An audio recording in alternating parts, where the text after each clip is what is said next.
Hey there everyone, I hope you're all fine. So in this video we are going to learn how to redeem code in Stumble Guys. So without further ado, let's get started. So when you go to Stumble Guys, you will see on the top left corner an option called Shop. So click on it, and if you want to buy anything from here, I will just select this starter pack here, and you need to have a redeem code in order to redeem it.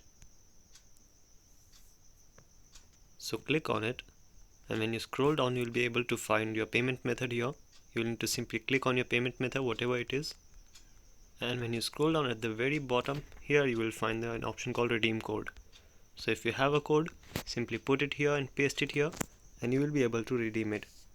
So that's it for today guys. Hope you found the video helpful. See you soon. Have a good day.